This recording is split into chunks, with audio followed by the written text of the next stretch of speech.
All right, I will call the Finance and Personnel Committee meeting to order. Today's date is Wednesday, January 4th. The time is 6:32 PM with a slightly late start as we're following the A&J Committee meeting. Notice has been duly posted at City Hall. We will move on to roll call. Myself, Dan Stevens, present. Alder Tom Smith, Present. Alder Stephen Knott. Present. Also, we have with us Amanda Jackson, Sabrina Steger, we have Amy Franston, Chief Ashbeck, Alders Wolf and Stokes, Her Honor the Mayor, Chief Goody, and Dan Wick is in the back, and I believe Justin Spartling is joining us online. Item 2 is consideration and action on minutes from the previous meeting. Is there a motion? I'll make a motion that we approve the minutes from the previous meeting. Second. Motion from Smith, seconded by Knott to approve the minutes. Is there any discussion? Hearing none, all those in favor of approving the minutes from the previous meeting, please signify by saying aye. Aye. Aye. Minutes are approved. Item 3 is public input. Public input is limited to 3 minutes. Anybody online or present, if you wish to provide public input, please make yourself known. Second call for public input. Third and final call for public input. Hearing no public input, public input is now closed. Consideration and possible action on the following items under finance. Item 4, the general fund financials. And for that, we'll go to our finance director, Sabrina Steger. Thank you, Chair. So in your packets tonight, you have the general fund financials, which start on page 1. Pages 1 and 2 show the balance sheet for the general fund. I'll revert you to page 4, which does start our budget report through 12/31 of 2022. Couple things to keep in mind as we are at year end, new year.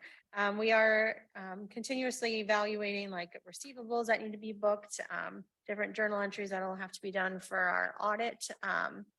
We also do have some payments that will be going through with the next council. So this doesn't really show like the truest picture of 12/31, 2022. So just keep that in mind as I go through this. In regards to revenues, which is on page 6, as you can see, we did go over our budgeted expected revenues, which is a good thing. And I do have one other large journal entry for about $400,000. So that number will only grow. In regards to our total expenses, if you take a look at page 18 of your packets, this will show us our total expenses year to date. As you can see, we do have 7% remaining of our budgeted expenditures going into our last payroll and then our last check run for the year. So I believe we will come out slightly ahead. That is my hope. I think it'll be within about 100 to 200,000 is my guess. When we come to the end of getting all of our expenses into 2022.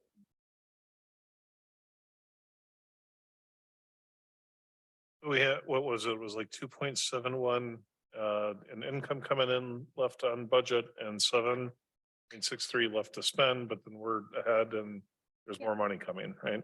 Yep, we're ahead in revenues. So we are over our budgeted of what we expected for revenues. We're already over by 2%, and we'll have a little bit more. I have a couple journal entries that will have to still be done for revenues and then expenses, depending on what goes through for next week. Do any members have any questions for Sabrina on the general fund? Is there a motion? I move that we approve and file the general fund financials as reported in our packet. Second. We have a motion from Alder Knott, seconded by Alder Smith to approve and place on file the 2022 general fund financials. Any further discussion? Hearing none, all those in favor, please say aye. Aye. Aye. General fund financials are approved. Let's talk about item 5, the 2022 Omni Center financials. Thank you, Chair. So next in your packet, starting on page 20, is the balance sheet for the Omni Center, pages 20 through 2022. Then behind that, on page 23 is our revenues and expenses for year to date. Sorry, for 2022, I can't say year to date anymore. So couple things to note in regards to the Omni. I still have to record room tax, the room tax transfer for the fourth quarter, which that likely won't be available for several more weeks here. As well as Justin actually just submitted his receivables for December as well, which is an additional $40,000. So on top of the fiscal activity of revenues of 793,000, I believe we will have another 30,000 for room tax and then an additional 40,000 that was reported today. So they very much went over their budgeted revenues, also a good thing. In regards to expenses, they are slightly over in expenses, but a lot of that is due to their concession sales. And likely they'll still have some expenses coming through the last payroll of 2022 and then any payments that would go to council next week. So it is my belief that as long as nothing crazy happens, they will also, they will have another surplus in 2022. Much larger surplus than they had in 2021. Right, so I have a couple questions here. You mentioned the accounts receivable, and I see that we have $40,000 in there. So these accounts receivable they were for December. But if we haven't, like, it's do we keep it in the AR for the 2022 budget, but we're going to collect on that in the 2023 budget? Is that correct? Yep, so that's kind of how accrual accounting works. Like the money will likely be collected in 2023, but it is a revenue for 2022. So I just recorded the journal entry today to record the revenue to 2022. So it's not in this report. So there will be an additional $40,000 added to our revenues for 2022. And what do typical collections look like? Is it like a net 10 or net 30 days, or is it kind of they pay whenever they feel like it? Or Usually net 30, usually within 30 days, people are paying. that's all questions I have. Motion that we approve the 2022 Omni Financial and place them on file. Second. Motion from Alder Smith, seconded from Alder Knott to approve the in place on file, the 2022 Omni Center financials. Any further discussion? Hearing none, all those in favor, please say aye. Aye. Aye. Financials are approved. That will conclude the finance portion. We will move on to the personnel portion. Under item 6 is the recruitment update from Human Resources Manager Amy Franston. Hello, Amy. As you can see from the information before you, we did not have any regular positions filled in the month of December. We do have a few hires expected for January, which will be on next month's report. We are also accepting applications for our city administrator, our part-time assistant municipal court clerk position, and our maintenance worker positions. There's also a number of recruitments, and I'll have this going forward that you can see that are currently in process. So we'll be looking to review our IT manager vacancy. We've got some part-time firefighters, part-time GIS, and also a part-time event specialist that will be coming up shortly as soon as we get through that review process. How long, like the third point, city administrator, that's a big one. How long will we accept applications before we start reviewing and interviewing? So the application deadline right now is currently March 1st. My hope would be for the February council cycle that we can have a closed session and discuss more fully like what our application status is, and also determine what that selection committee will be, so we can start making way for interview process and hiring. Okay. Would you like us to request a closed session item on this for February now, or do you want to wait till we're past council next week? Yeah, this would be for the February. So we've got time on this one.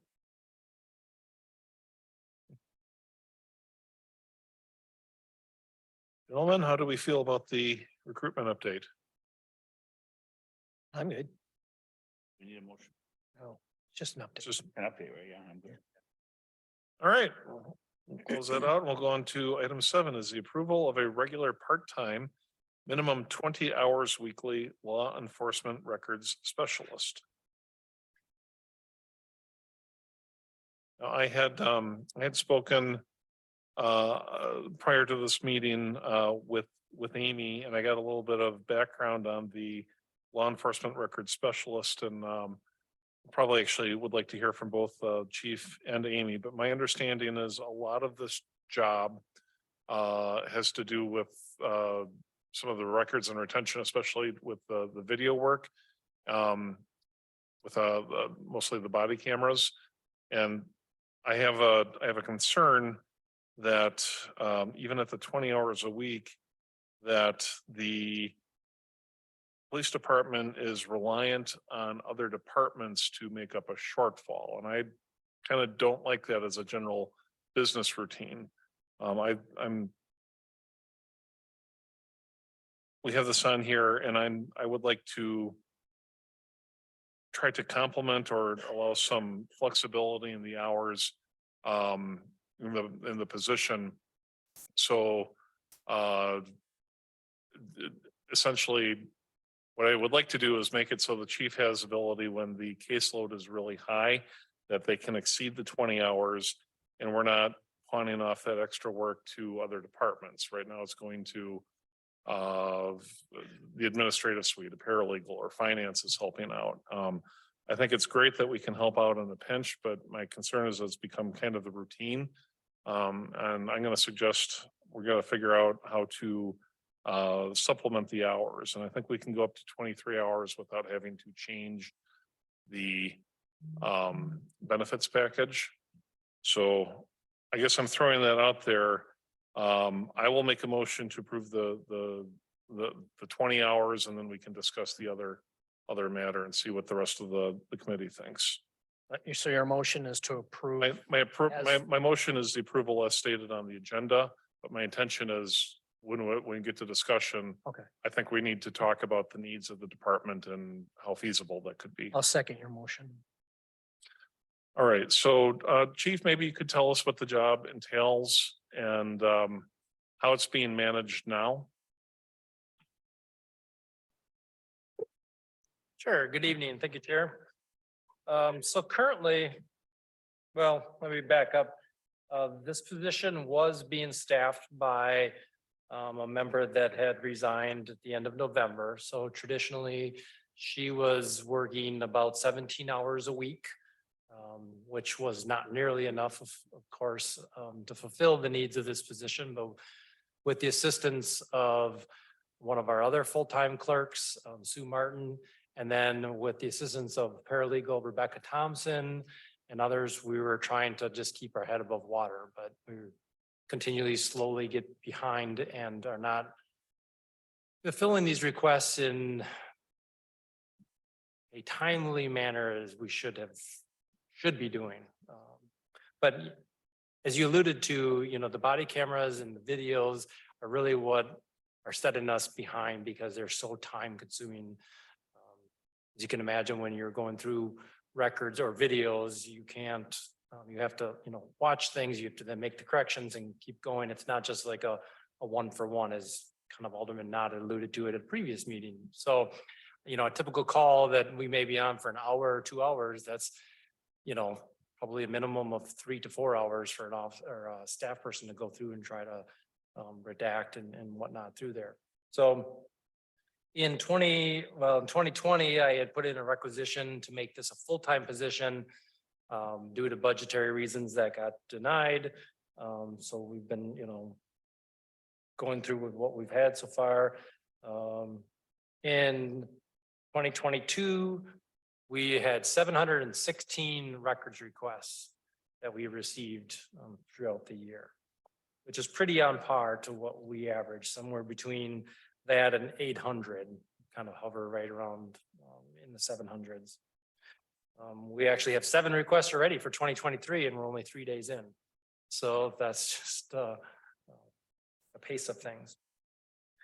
So we did some math here between Amy and Rebecca and I, and It looks like Rebecca has been averaging just shy or about 4 hours a week working on helping us with records.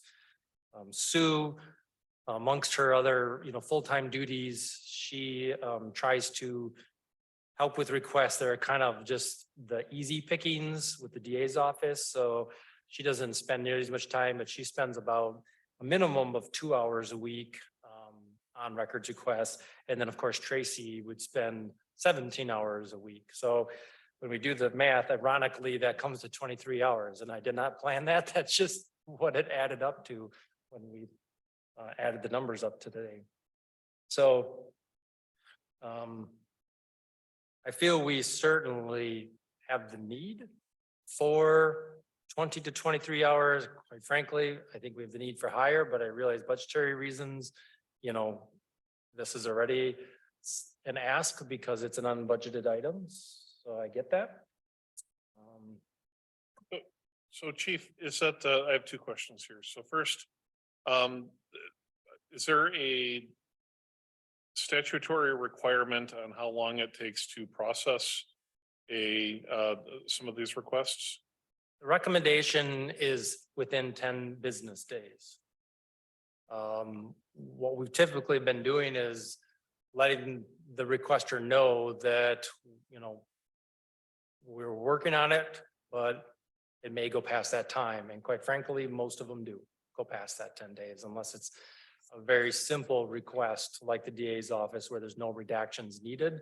With the Axon system, that has created some great efficiencies in processing requests like that because we can go in there, all our media, everything's right there, boom, we send it off. And that's why Sue, it's very quick for her to be able to handle a lot of requests that way.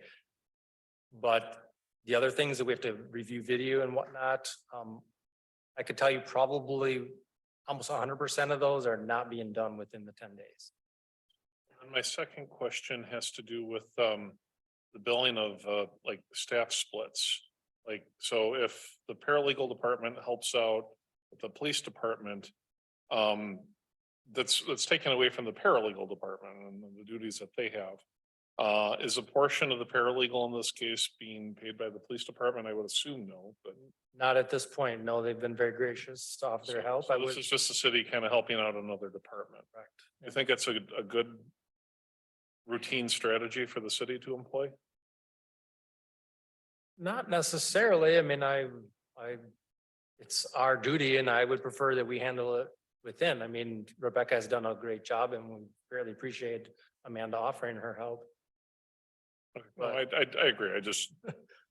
It's not, but it's not customary ideal. for departments to help other departments on their own budget. And Not on a regular basis like Rebecca has been helping us weekly. Stephen, Yeah, so question for Chief and then one for Sabrina. First off, Chief, so it's about 23 hours of work a week that's being averaged right now, is that what I'm hearing?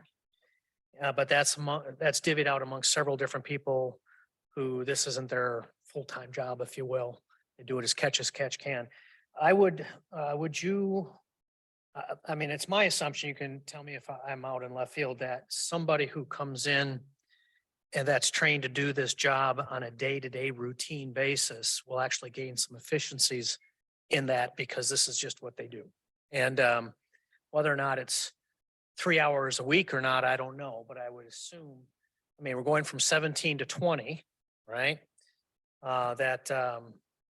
It probably wouldn't be a full 3 hours. They'd have to gain some efficiencies. I know in my own jobs, when I show up to a new position, it'll take me some time, but I'll get my processes all set. And then suddenly my workload is much easier because I've just got my processes going.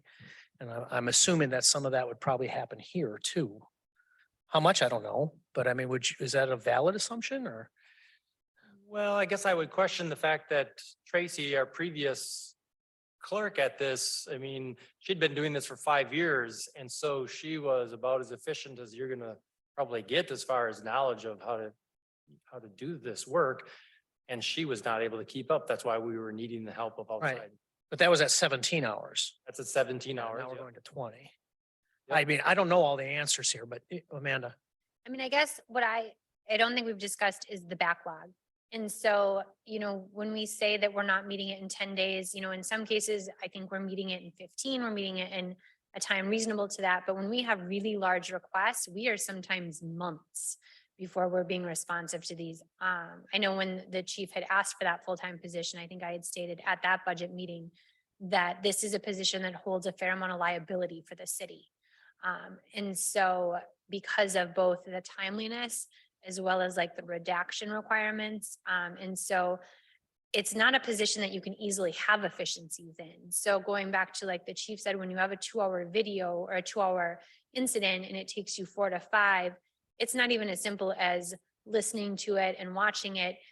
Certain information is redacted based on where the information was obtained from. So they hear the information, well, then they have to stop and they have to say, okay, did I hear the information because they were asked this question or they provided this documentation? And so it gets just cumbersome in a way that other positions don't have. And so I don't know that we would create a lot of efficiencies, and probably we have a full-time amount of work. We just don't have a budget for a full-time person. And so it's really just getting as much as I'd love to say that Rebecca's not going to continue to assist at even 23 hours. The reality is she probably will, because we have that much backlog. And then could I continue with my second? All right, so my second question to Sabrina. So we're budgeted for the 20 hours, right? No, we aren't even budgeted for that. Budgeted for 17. We're budgeted for 17. So In your the pack, budget we passed was for 17 hours. 17 hours at 1675. And this is being asked to move her on to the part-time schedule, or move the position, I shouldn't say hers. I don't have enough information to even vote on this. It's in your packet. Oh, I've got, It's on page 29. It's in the thing. So Amy prepared this with chief, and then I reviewed the numbers and agreed with the calculations. but the question I have is, where's it gonna come from? So, I mean, I see the total amount here, but if it's at 23, we gotta come up with 12,127.54. Correct. And I think chief can talk a little bit to this. But he does have an officer that is on military leave right now, so there will be some savings in regards to that. So they'll kind of offset each other. But for 2024, for 2024. That's a temporary right? thing, yeah. It's a temporary fix, but for 2024, we are gonna have to come up with that difference. yeah, we'll have a combination of, for this year again, I mean, right now the position is vacant. And so we're gonna have vacated salaries from this position until it is filled. No matter what we do here, whether if it stays at 17 hours, we still need to advertise and fill this position. So we're likely gonna have 3 months at least of this year of vacated wages. I know that's not gonna make up for the full amount there. But there's that, as Sabrina had mentioned, we have about 6 months worth of vacated officer wages. Do them gone, and then next year, we're looking at upwards of 4 retirements next year. And so we're probably gonna, I mean, I know that's not a good permanent solution, but the reality is we're gonna have vacated wages again next year, likely until we can fill. Oh, yeah, Stephen, I mean, you brought up really what the question is. I mean, I think we have enough vacancies that we could fund what we want to do this year, but in 2024, that's where we got a problem. But I think that we have a problem with this position, and like the 23 hours. I don't think that's enough. I think it's a Band-Aid, and the Band-Aid's not big enough. But it's better with a slightly bigger Band-Aid than leaving the gashing wound open. And so I think we need to address this, and I think we approach it from a short-term point of view to fix it how the best we can now, if Sabrina thinks that we can make it work. And then when we come up to the budget in the following year, I think this is an item that we're gonna have to look at. Go ahead. Yeah, yeah, what I last heard from Amanda is that you can be how far behind sometimes? Did I hear months? Months. Yeah, there's a significant potential liability there. I agree. Yeah, all right, I'm bought in. Yeah, all right. So if the committee's favorable, I'll make an amendment to change this to 23 hours. And Amanda, you think that we can pay, or Sabrina, I'm sorry. We can pay for it this year. So there's no guarantee that next year that's gonna go, but we'll at least talk about it. So I'll make a motion to amend the motion of a minimum of 20 hours to 23 hours. The rest would be the same as the agenda. I'll second.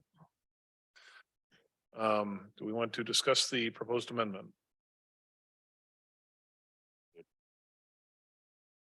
All those in favor of the amendment to 23 hours, please signify by saying aye. Aye. Aye. Okay, so now the motion on the floor stands for approval of regular part-time minimum of 23 hours weekly for the law enforcement record specialist. Any further discussion? Amy, do you have thoughts, or I don't know that you need to add anything at this point, but you're welcome to. I think everything has been stated. Right, shall we vote? All those in favor of the 23-hour law enforcement record specialist, please signify by saying aye. Aye. Aye. All right. Item 8 is adjournment. Move to adjourn. A second. Motion by Not, seconded by Smith to adjourn at 7:57 no. Yeah, Six PM. 57. 6:57. 6:57. 7. I tell time good. Any discussion? All those in favor of adjourning? Aye. Aye. We stand adjourned.